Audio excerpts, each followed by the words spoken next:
Hello, foul players, and welcome back to OWL by the Numbers, keeping you in the know on all things Fantasy Overwatch League. I am your host, Terminally Drunk, and tonight on episode 49, we're going to be looking back at some of the recent player transactions.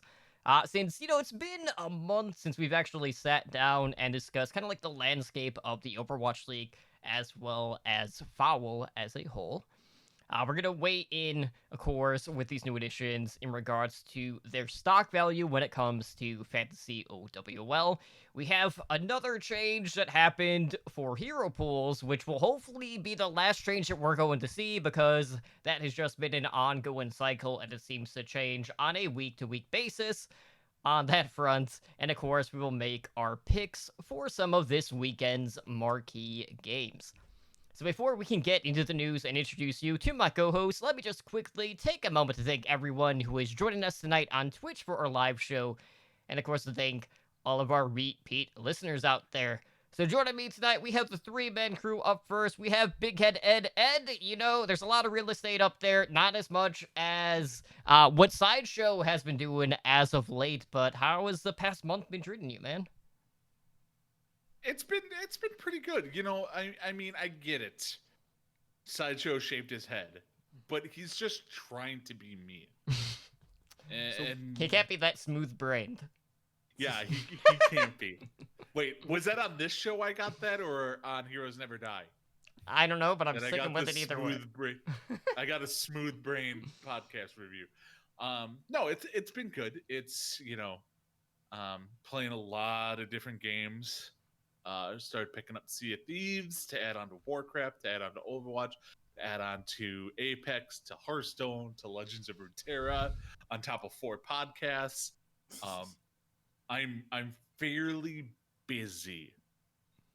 And then who knows what happens when Tony Hawk comes out and me and Ramsey start another podcast. So, it is what it is. But Ramses, how's your past month been? I see you have the lights on. I'm impressed. He You know learned what where hap- the switch is. Well, here's the thing: the light, out here in California, it'll be light till like 7. It'll be light till like almost 8 p.m. And then by the time I get there, though, it'll be super dark in here, and it's not worth it. So it's you know what? It's very convenient that Overwatch League went away for 3 weeks, and then in that time, things have gotten a lot crazier in the real world.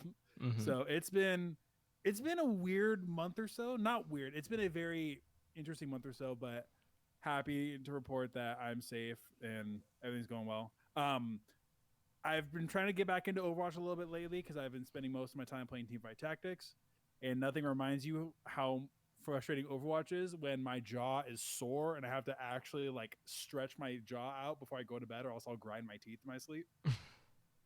Why would you put yourself through Teamfight Tactics? Teamfight Tactics, if I mess up, it's 100% on me, and That's how it normally is. Yeah, like if you screw up in Overwatch, it's on you as well. Yeah, You but do understand that, right? there's no illusion when in Teamfight Tactics. I can't throw blame at anybody else. But you're a tank in Overwatch. You're always to blame because you basically are useless. True. No, I don't. I think I told you guys this a couple months ago when I was playing Overwatch. I played and then went right to bed. And when I woke up, I ground the back off of a cap I had on one of my molars.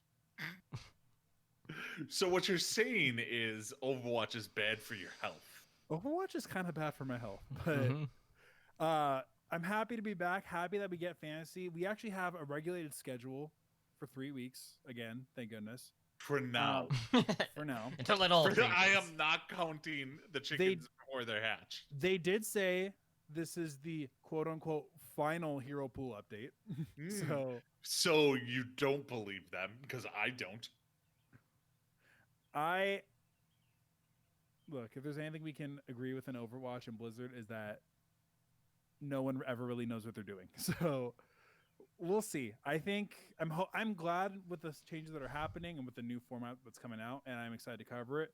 Totem, how have you been for the past month? It's been pretty good. Kind of quiet. Work's definitely been picking up, but working on a ton of projects.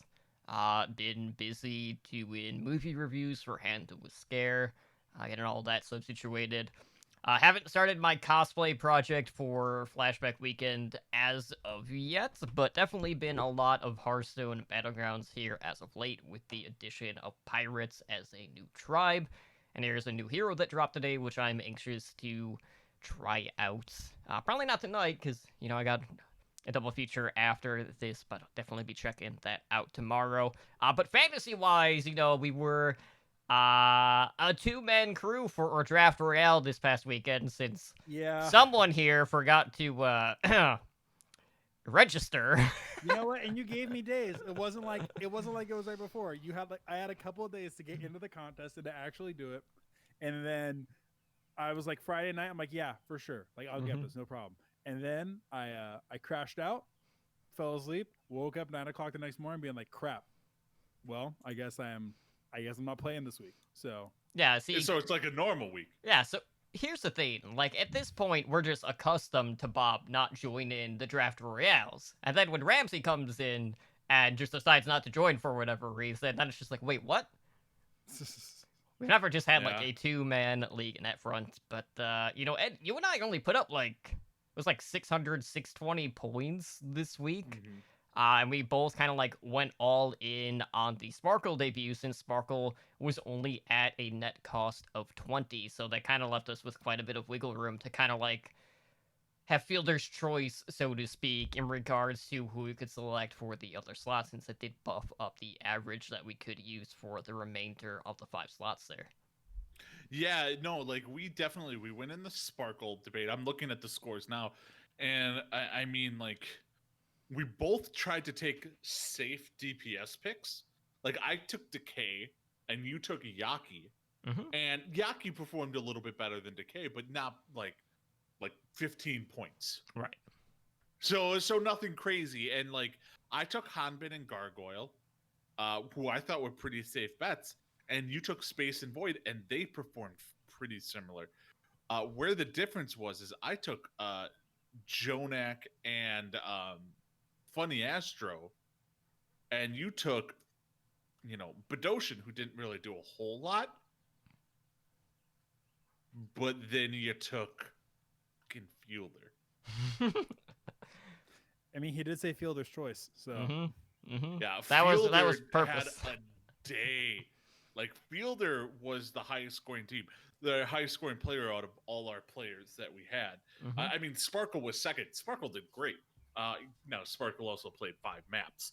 But Sparkle, if you didn't watch Sparkle's opening game, go back and watch that, because that was a thing of beauty.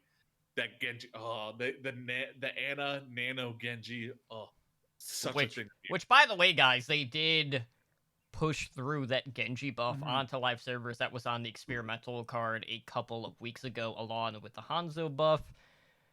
So keep that in mind, that we should be seeing that here within the next couple of weeks for the Overwatch League. So definitely, a couple of particular DPS that are going to be over the moon about seeing that. Sparkle definitely being one of them, Hoxel being another one. But, looking back, a lot has kind of changed within the last month when it comes to player transactions. Quite a bit going on. I know, I want to say, like, the day after we recorded our last episode is when Architect went to the Hanjo Spark.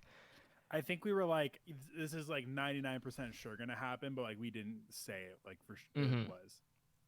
So, since then, quite a bit has happened. So, let's start with the most recent sign-in, which came straight from the Path to Pro, and that is that the LA Gladiators went out and they picked up another DPS player. Some of that has been pretty prevalent in regards to the hit scanner role on Team Doge, which, at one point was Team Envy before another NA Academy team bit the dust. Basically, just like all of the Academy teams in NA outside of Uprising Academy for whatever reason, but that's besides the point. But anyways, so we got Kevster on the LA Gladiators, and now we have a 4-man DPS lineup for the Glads of Birdreen, Mirror, Jaru, and Kevster. So looking at this, there's been a lot of hype being put behind Kevster and how he's been performing on Team Doge. throughout all of any contenders, and Doge has just been running shot through basically everyone in front of them, and Kevster's definitely been popping off, so I feel like at this point we've still seen quite a bit of inconsistencies in regards to that rotating DPS for the LA Gladiators, and a lot of people are kind of like looking at Kevster to be that missing piece to push them to be in one of like the top 3 NA teams. Now that being said, where do you guys feel like this is going to leave like the DPS players here? Do you feel like Bird Rain is still going to be that glue piece for the DPS lineup where he's going to see the majority of the play? Or do you feel like we're going to be seeing some changes here moving forward? Ooh. To me personally, this lineup screams we're going to put people in the best possible situations. There's not going to be these 2 DPS players or these 2 DPS players. They're going to go with pre-Hoxel. We'll get to them next. Pre-Hoxel New York Excelsior. It's going to be like, you never know what they're going to do, but they have 4 valid DPS players, and they're just going to put them in where they see best. Mhm. And that's smart. Like, this Kevster is definitely, like, obviously everyone knows him from his Widow play. His Widow play is top notch. He's also got a good Tracer, good Ashe, stuff like that. But, you know, he's obviously not playing Doomfist, or is he any good at Reaper? Or, you know what I mean? Like, certain things like that. So it's going to be interesting to see what they do with this, because obviously something needs to change. Well, and I don't know if we talked about it. Well, there's a couple things to talk about it. I think the thing that people immediately assumed with the Kevster pickup was that this lets them have a competent double hit scan lineup. Mm-hmm. Maybe not competent, but like have a solid double hit scan lineup. Because Mira's shown flashes, especially on the Echo, where he's been really good, and then some parts where he's kind of struggled. And I think they've typically kept Jaru in mostly for May play. So I totally agree with you, Ed. It gives you a lot of. You're able to now put players on heroes that they're going to thrive on. I think Birdring is going to remain the constant for that team, though. The other person we didn't, I don't know if we have him on here, because did we talk about Zix and Shockwave when they got picked up? You know, it was so long ago, but that would have been Like- roughly around the same time. Here, I can just do it really quickly. So Toronto Defiant, right at the end of the melee, picked up Zix, May Specialist. I mean, better May player than Agilities. We didn't really see him on any of the heroes besides that. So The he's one- basically a giant piece of crap that we should all hate. Like, if you're a mace specialist, there's nothing worse in the world than a mace specialist. I mean, Break Specialist might have to fight you on that one. No, I'd rather be a brig specialist than a mace specialist. So Zix is on Toronto. For that one, I think you're probably more comfortable playing Logix as like your main Toronto DPS if you have to play anybody. Mhm. The one that's more interesting is Shockwave, who got picked up from the Vancouver Titans, and he's starting over Tsuna, and is, I think, not only their hit scan, but I think is their Echo player. Seem to be a lot more their DPS carry this week, even though they still got blown out. They at least he seems to be the primary DPS guy in there, so he's going to be a cheap option for you to pick up. Yeah, my only concern with Shockwave is his playstyle, where he's very aggressive and he's very flank heavy when it comes to his approach on hit scan. So he's kind of feast or famine in that regard. So I would definitely be keeping an eye on what his cost is. Like, if he's above, like, 16, I would probably err on the side of caution and probably look for another option in that regard. Yeah. And I definitely, it's a matchup thing. Like, if he's playing against Philadelphia, like, good freaking luck. Don't play the guy. But Mhm. if it's a matchup where you think they can take a map or two, I would take a chance on it. But I think the big move that we've been wanting to talk about for the last couple of weeks is one that Ed alluded to already with New York Excelsior picking up Haxall. Mm-hmm. Yeah, that was a major sign-in, and, you know, we've kind of, like, been in the same boat with New York that we currently are right now, where they just have all of these DPS players, and it's like a jigsaw puzzle trying to figure out, okay, who's going to be a map specialist, who's going to be your every down DPS sort of player. So, they still have a 5-man DPS rotation at this point because they have Saviolvi, you have Libero, you have Who Are You, Nene, and now you have Haxel. And we've seen Who Are You really kind of picking up a lot of the load here as of late, kind of like being that every down back for the Excelsior. But, if you're just comparing Who Are You to Haxel, you would have to assume that this is still going to be an upgrade in almost every single situation. Now, the only downside is obviously there's not going to be the same amount of chemistry that you would have when you would have like Who Are You in the lineup as opposed to Haxel at this point. But really, the sky's the limit for someone like Haxel. Like, we've seen what he's been able to do with unconventional heroes in the past when he's been dicing up, players with the Genji blades. And he's definitely got a lot to kind of like prove at this point, knowing that he's always kind of been considered like the standout player that was on the former Runaway Squad, which was Vancouver Titans at what point in time.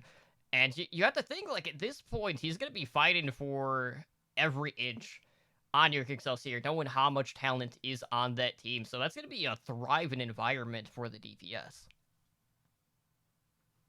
Mm-hmm. No, I completely agree. It's going to be a thriving.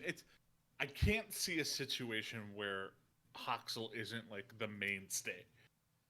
You know what I mean? Like, kind of like with the Fusion. Like, Carpe is basically, now I'm not saying Carpe is in every single map, but he's in 90% plus of the maps as DPS. And I think that's going to be the Haxel. What the question is going to be is, who's going to be that second? Are they going to be running SBB? Are they going to be running Who Are You? Are they going to be running Libero? Are they going to be running Nene? Honestly, Nene is probably the odd one out. I think Nene gets brought in if they need a Zarya to play off tank to some degree, because we know Nene has a phenomenal Zarya. Until he throws a Grave. Yeah. At an invisible.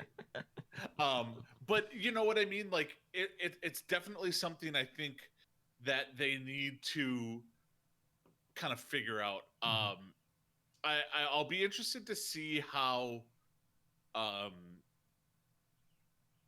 they handle this, because I mean, obviously you need to take care of it. There's always going to be issues about this. So yeah, it's going to be huge, but Haxel has to start. I am agreeing with you. I think Haxel is probably going to be your every down guy. Nene played, correct me if I'm wrong, he played the entire game for New York this weekend, correct? I honestly don't know. I didn't see any games. he was it was Nene Haxel for the entire game against Seoul, from what I remember. And New York's still in that weird spot, but I think that you're gonna have Haxel as your main guy. I think Nene and SPB are probably gonna get some good time. There was a leak on the Korean version of Reddit. I don't remember what the actual forum is called, but it's like the Korean equivalent of Reddit that's seen other different leaks come out. And the leak that pretty much said Slime to Seoul, Twilight to San Francisco also included information about New York, saying that Nene and Libero were supposed to be going to Washington. Now they have Stitch and Tuba, which we'll talk about in a second, but that could still happen. I think it's likely that Libero or Who Are You may have another home. I know people have speculated Who Are You to Shanghai for some reason, because if somebody else needs another DPS, it's Shanghai. But I don't know. I think they're gonna drop somebody else, but Haxel is your main guy. As long as he's not playing Mei. I don't think it's so much that Shanghai needs another DPS. I think for someone, like, let's say this move does happen, that would be the closest thing to a lateral move that you can make, go in from a team like New York Excelsior to someone that has been pretty dominant in APAC in the Shanghai Dragons. So you're not seeing like a downgrade there. and you're still basically going to be competing for about like the same amount of play time at that given point in time. Now, speaking of Washington, as we did note, they did sign Stitch to a long-term contract. This was after he had the 2-week trial. Same with Janu, so both of them are on the Justice at this point. And you're just left with the two-man DPS lineup. The Justice having going through a myriad of changes here within the past month and a half, really from the top down, between, losing players to retirement, to go into Valorant, to firing the GM, John Galt retiring to focus on education. There's been a lot of stuff happening with this team, but at the end of the day, as Pre mentioned, because he did get promoted, that he's always felt like there's been a lack of trust on this team. And, we've seen a couple of new additions, and the Justice are still very shaky at this given point in time, but how do you feel like a DPS duo of Stitch and Tuba is going to fare, knowing that they are essentially working with the bare minimum at this point? Like, is there enough value here to play them in fantasy, knowing that they are on one of the lesser teams in the league right now? Nope. Yes. Really? You go ahead. Okay, so the reason I say yes is not because they're skilled. Like, from a purely fantasy point, there is zero chance of them ever sitting out a map. They're going to be playing every single map regardless, because there are no DPS backups. Unless they put Janu on DPS, which I find highly unlikely. So that is one of those things. It's one of those consistency things. You look for it in running backs in fantasy football as well. Like, if you have a back who is guaranteed to basically be basically start every single time, that is something that you want. So yeah, I don't know. It's definitely going to be something that I think we need to keep an eye on, but they are definitely startable. See, I totally understand that, and I think that would work for a lot. I can already use Jerry and Color Hex for that, though, is my problem. Mhm. And I don't. The thing with Washington is that even on good days, like, they haven't, like, Stitch and Tuba haven't looked amazing as far as point. They've potential. played one match together. Come on. They played 2 matches. Two They matches played 2 together. matches. 1 month They were in apart. Korea for one of them too. Well, Come on. I'm on HNGG right now, and I'm scrolling so I can figure out where the hell they are. So keep it. You're on. Yes. GG. The problem for Justice with me is that before you had players like Eleva or even like with Aim God, where Corey obviously, where you had some pretty high ceilings you could get with points, and Washington has kind of settled into the bottom team in the league. Not even Boston, like the bottom team in the league. And I found it. It took How a while. far down are they total? Pretty okay. So if I'm going based off of the top 3 best, which is what they use for Unlimited, they're actually very close to one another. You have Stitch at 42.56. Tuba not too far behind at 42.14.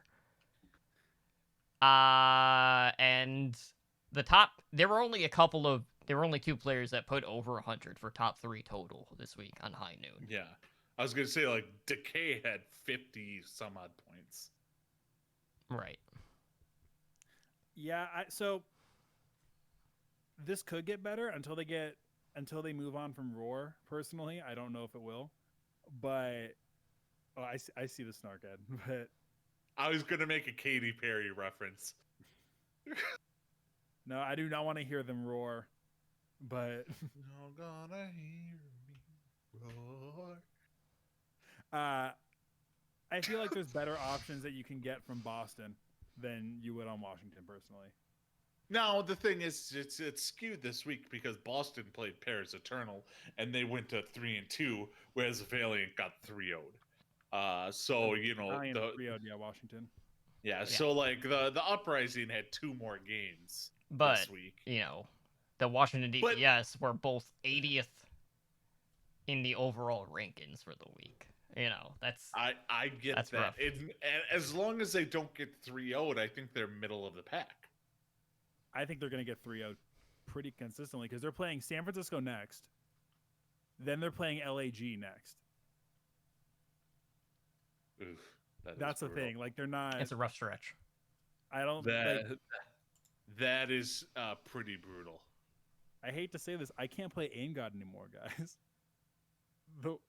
The one man I would stand behind no matter all the crap. I can't play Aim God anymore.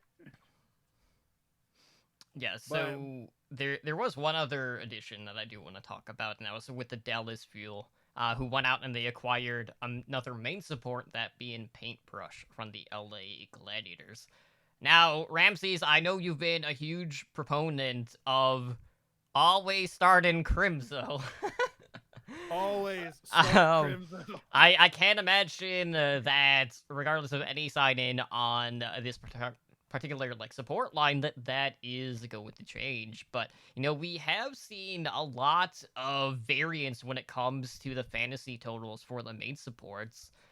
So do you feel like there's more potential with Paintbrush starting over Closure at this point moving forward? I'm not familiar enough with Paintbrush's play style to really give you a good read as far as whether or not he's going to be a more aggressive kind of player.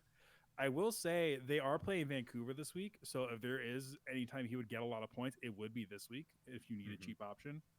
And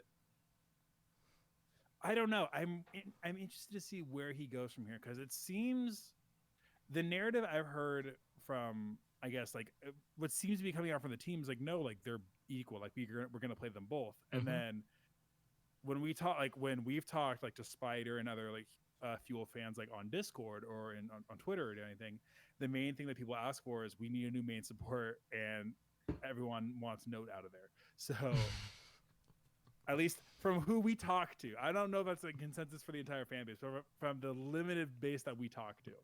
So I'm interested to see what happens. He could keep starting. Maybe Closer comes back this week. I don't feel great taking the chance on him, even though he has a good matchup, just because we don't know if he's going to be starting over Closer. Yeah, I feel like when we're talking main supports, the safer bet is always going to play like FD God in particular. Yeah. You're looking for those aggressive players that do more times than not end up playing Lucio, and they get a lot of environmental kills. The healing is through the roof through the auras. Mazab being probably another prime candidate in this case. So it's kind of hard to really like picture where Astro is another one. Yeah, like where like that middle of the pack is, as opposed to like the grander scheme of things for supports, knowing that the line this year has definitely been blurred a lot more, where the flex board isn't always outperforming the main supports in a lot of cases here. Are you able to look up the scores for Paintbrush this week? Yeah, let me. Did they play 4 or 5? I can't remember. I think it was only 4. Top 3 total was 59.86. How far down is he? I wish they would just have the number next to it. I'd probably say like 30th. Okay. So there's better options. That there are. I'm just seeing like what supports in general are above him, not including like pairs who got like 5 maps. We got Shaz, Myunbun, Mazah, Halo, Alarm, Rolf. So quite a few, and there's some more in between there, but he wasn't terrible, but nothing like too much of a standout in that regard.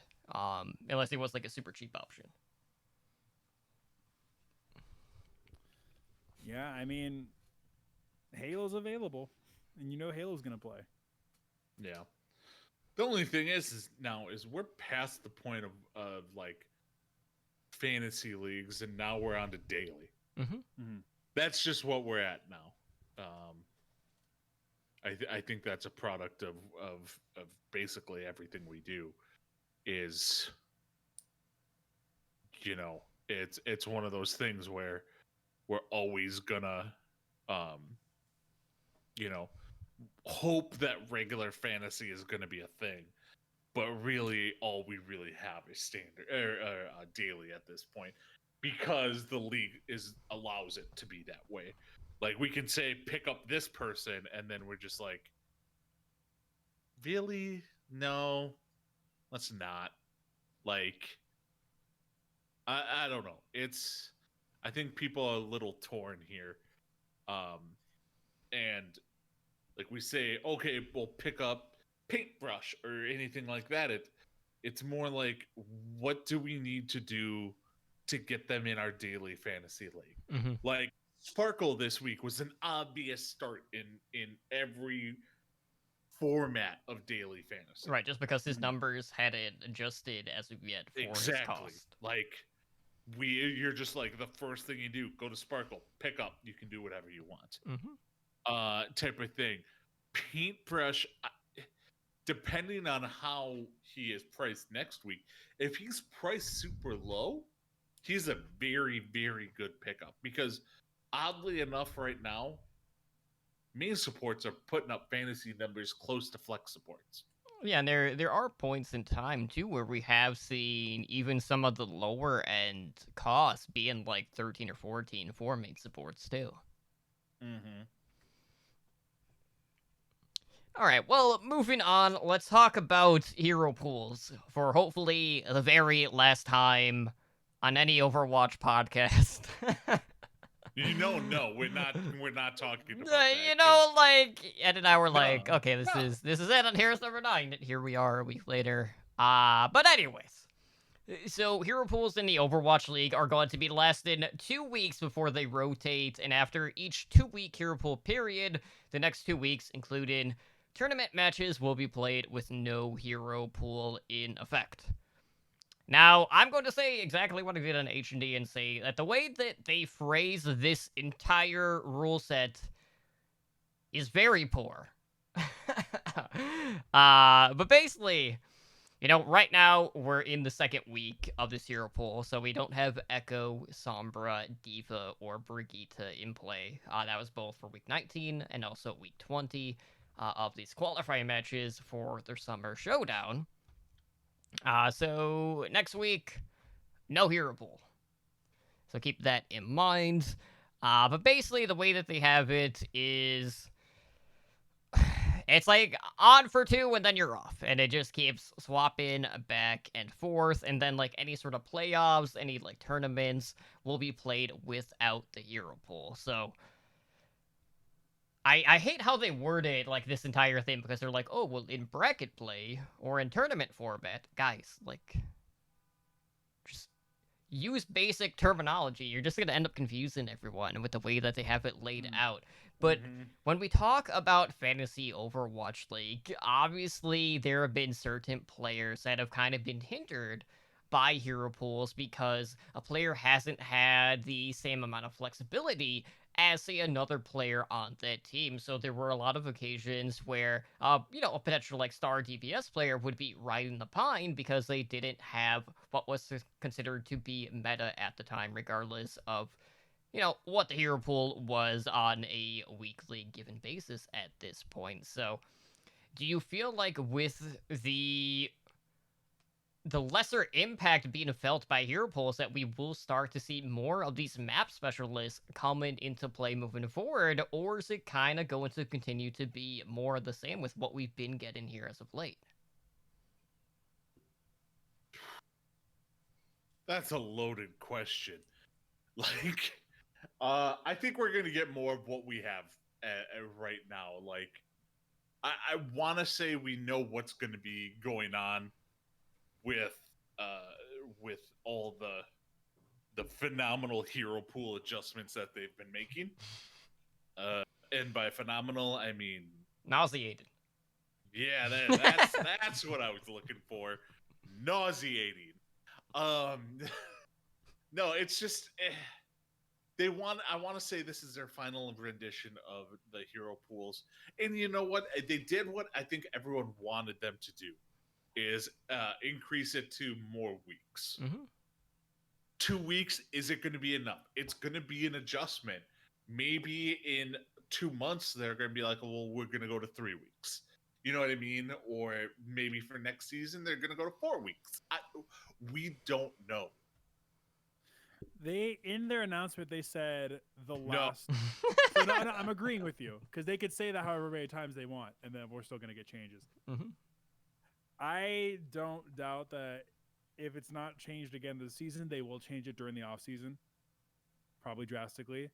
I will say that I'm grateful that it's 2 weeks, just for whatever little bit of boost it can have for player morale, because we've talked about countless cases of people being like, why am I even going to practice when I don't even know what our strategy is going to be till Friday night and our game is Saturday morning. Mm-hmm. So it's not, I'm grateful for that. And thankfully this pool has been pretty fun to watch. At least we've seen a lot of really, really big tracer play, which has been good to see. Going forward, I don't know. It's going to be weird because the non-pool play, I don't know how much of a difference you're going to see in team comps. Like we saw a lot of dive during non-hero pool play, right? Yeah, it was a lot of like double shield comps too during the main People just melee. tend to, it's the same thing we complained about last time, where people are going to stick with what they're comfortable with Mm-hmm. and what they know works. So they'll either run dive or they'll run double shield. Yeah. Let's hope they run dive. But I will say this, the matches this week were super fun to watch. Mm-hmm. I will say that. Dive is fun to watch. I didn't watch any of the Chinese games because, well, I was sleeping. But I did make sure to tune in for Sparkle's debut, which was awesome. Paris is... I get that they've only won 3-2. Paris is good. Like, I like Paris. They're a fun team to watch. They just need to figure out their DPS lineup. They need Ixie back. Mm-hmm. Yeah, they need Exy back, definitely. Sparkle has been good. Sparkle played really well. I'm excited about Boston. I hate to be in this position again because Jerry is a madman. And now that he has a decent off tank, like that's what we're thinking about here. How, if just by putting Punk in, we get this big boost all across Boston, how bad, outside of other stuff, how bad were Brucin and Muffin? True. Like, and Muffin only had like 2 weeks before he became a sexual predator. No, we made it to online play, I thought. I don't know. Like, I'm excited about Jerry. I'm looking a little bit at Color Hex as well, because Color Hex, when he's not playing Mei, is a beautiful thing. So, there's a couple really interesting people to pick up. The other one I would say that I thought of you immediately, Ed, was go get Shax. Go do it now. Oh, yes. Go pick up Shax. Because they're playing Florida, and you know they're going to have him on Tracer if they want to carry. Put him on Shax. Like, get Shax. Yeah, and while we're at it, let's find Hunter for the amount of BS for Ash Talk. What? 2 weeks? 2 weeks? I can't... He wasn't wrong, but like... You could tell when like they're hiring these like 18-year-old, 19-year-old coaches because they say crap like that, and like from behind their anime profile pictures on Twitter, be like, "What? Like, I didn't think it was that bad." What do you mean? What are you talking about? I love it Dude. how Surfboy even responded. It's like, "Well, I'm interested to see how big your fine is." Like, yeah, dude, you know what? You need a social media lesson. Let's just start with that. Well, it wouldn't be the first one, in this case. Oh man. But anyways, let's look ahead at this weekend. So I only picked out a couple of matches just because like I didn't know how deep we were gonna dive into like a lot of the acquisitions and whatnot. But we got some pretty interesting matches for week number 20 for these qualifiers. So let's start with the Saturday affair. This is in the APAC region. At 5 a.m. Pacific time, we have the Hangzhou Spark going up against the New York Excelsior. So two teams that both recently made some new acquisitions for their DPS lineup. It seems like every week there are things that are steady within Asia. And then there's always like that wild card out of the bunch. you know, like this is like the weirdest region to kind of like break down because like it seems like every single week there's just like another layer that just keeps getting added to this fold. So, looking at this particular matchup, obviously New York have additional firepower now that they have Hoxel. We're assuming that he's going to be kind of like the mainstay on this DPS lineup with other pieces kind of rotated in and out, similar to what we saw with Who Are You in months past. But, the Spark have also been putting in quite a bit of work as of late. But, you guys have to think, like, New York are going to be coming into this particular match as the favorites. So Soon come through in as the favorites. sorry about that. I only heard half what it said. I was saying they're going to come in as the favorites. Yeah. New York, well, I think that's a foregone conclusion. Well, and especially since Hangzhou, again, before Architect, before the break, Hangzhou looked a little bit hot and cold. Mm-hmm. So I understand going with the safe thing in New York. If I had to pick between the two, I could see. I'll be fun. I think Hangzhou can take it. Simply because we don't know how Architect fits in the system. They've had 4 weeks like to prep with him in it. Yeah. And New York doesn't know what to prepare for. We have film on how Hoxall fits. Plus, I think part of the thing we think with New York is all of a sudden there's opportunity to overanalyze, right? We're like, well, what if this map appeals to 2 of Nene's heroes, but 3 of Who Are You? All right. Like, who do we put in for that? So, and for Hangzhou, you're putting in Architect, Godsby. That's it.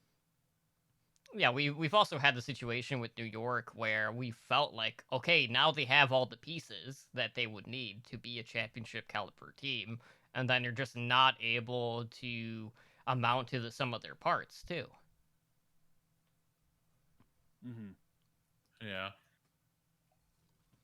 I do wonder as well. I don't see New York running Tracer as much because I don't think they're used to running the Tracer without the Brig Pack.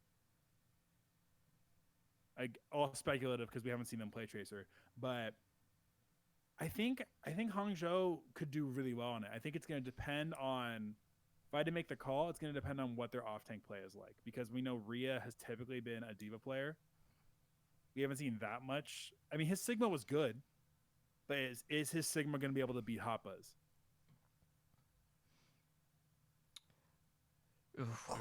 I don't know. Seems like a tall What do you think? task. That's gonna be a close one.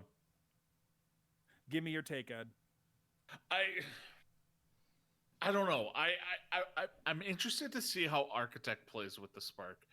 Hotba, I don't know if he's like the be all end all of what we can expect. I don't know. I'm torn here.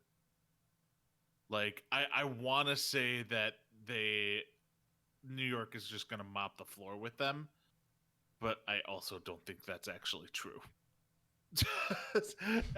As weird as that sounds, like I don't know if New York is going to wipe the floor with them, because I can't be like Hoxel's going to start.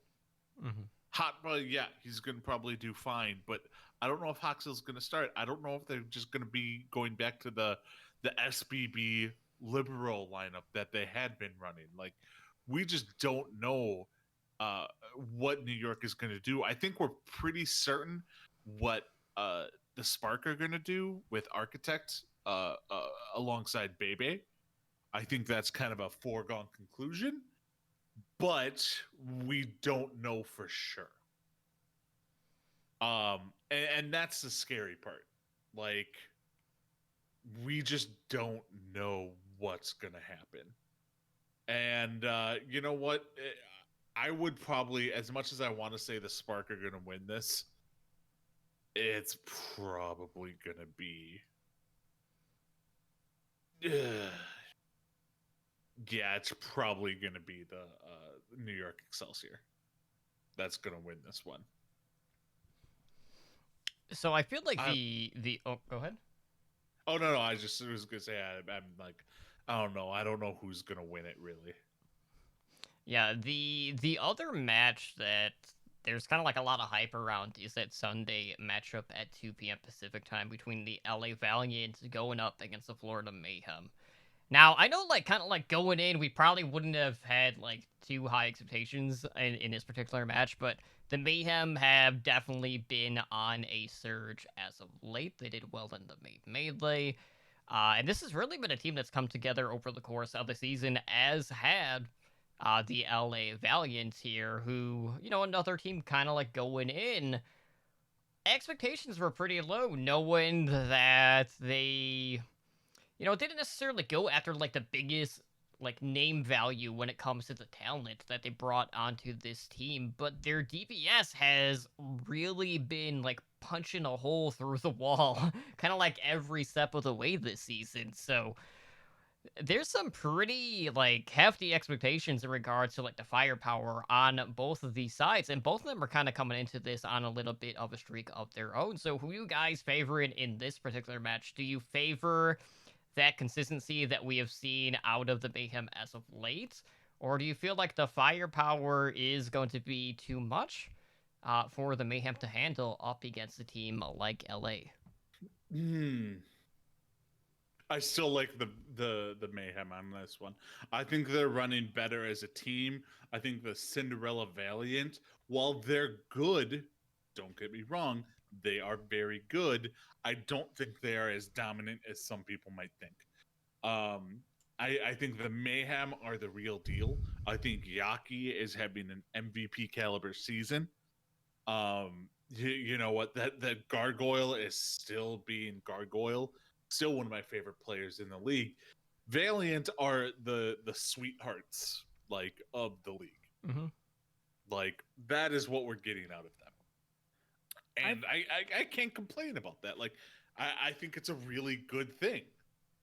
See, these teams match up against each other very, very well. Because you have a very strong, if you want to go double hit scan DPS duo for the Tracer Widow with Shax KSP versus Yaki BQB. And then you have kind of the same support line where you have a really good flex support with kind of a mid, sometimes really good main support for each team. The tank difference is what it's going to be to me, because I think I have a lot more faith in Fate than I do in Dreamer, as far as if you're going to go 1v1 with Reinhardt's or if you're going to go with the Orissas. I think Fate's going to be the linchpin to win this. However, I do think that this is going to be the showcase for who gets Coach of the Year between these two teams. Because if you look at both of them, Valiant have adopted the strategy of even if they lose, they are going hard and they are pushing and they are being very aggressive together as a team. Instead of, you can make arguments with other teams where they have all the talent, but it's just they don't have a plan. And Florida at the same time has really adopted a similar play style where you have the two cross, like you have the cross angles from BQB and Yaki while the rest of the team is following on top of it. So the teams, they match up really, really well. But at the end of the day, Yaki is Yaki, so Florida's going to win. That is very true. Yaki is Yaki. Remember, there's this old player for the Mayhem that everyone was in love with, Saya player, and then everyone's like, I forget about Saya player. We got Yaki and BQB. People have wanted Saya player back. I know when I talked to my He's a Linkser. He's a Widow specialist at this point. Well, yeah, and he was the most consistent. I think you could put him on Ashe, but before he went back to Korea, BQB was just playing, like, the only thing I can assume is that BQB is playing better than him in scrims, which is why you put him there. And then they, like, from what I remember hearing, like, he had some sort of arm injury. There was some sort of news about he had a reason to go back to Korea, so he's been in Korea for a little bit. And I don't think we're probably going to get him back for the rest of the season. Yeah, seems pretty doubtful. Can't imagine you would play on that sort of pain either. Hey, a fielder can do. What is Fielder's sleep schedule like? Because that kid has to wake up, like not even just for games. Think about when he has to wake up to scrim. Right? And he's not even scrimming West Coast. He's scrimming East Coast because Paris and Turtle are in Jersey right now. Like, what You the just hell find a is way. going on? Maybe it's just highly Like- caffeinated. I don't know. That's got to be. I'm gonna have to look at the time difference, but like that has to be the Rookie of the Year statement right there. Is that Fielder was waking up at 1 o'clock in the morning every single day to be able to scrim. Let's see. If you were being paid that much, you probably would too. I think True. it's a 6-hour differential, if I'm not mistaken. Which isn't 13-hour horrible. difference from South Korea to New Jersey.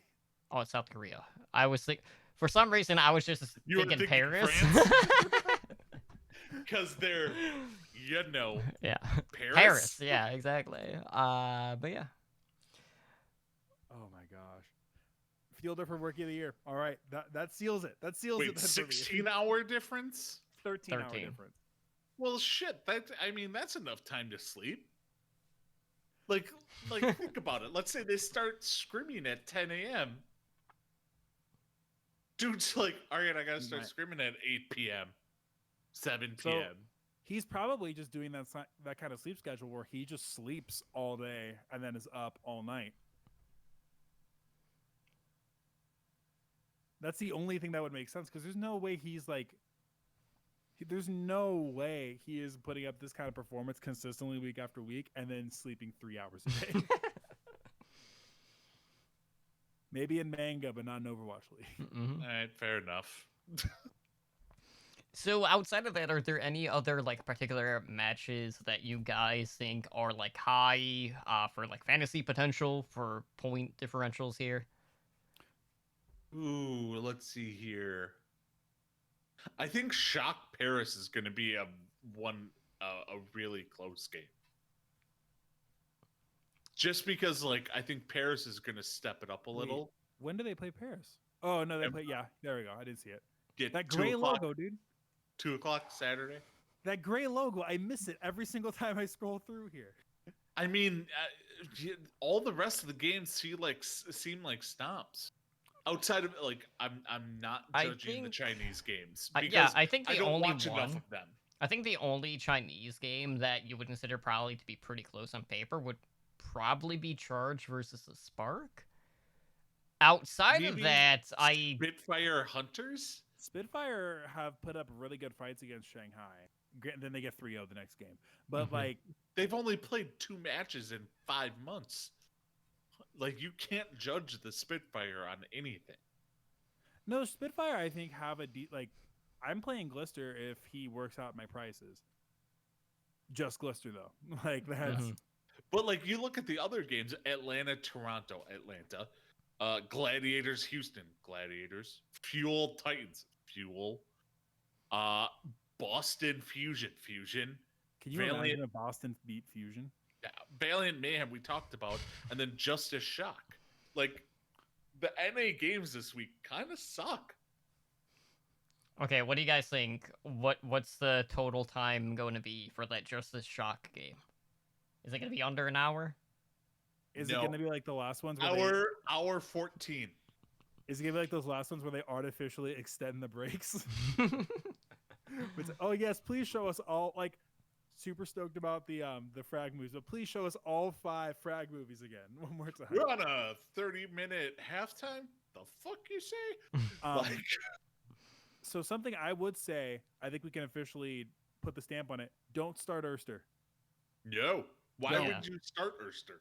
People will. People still will. Name recognition alone.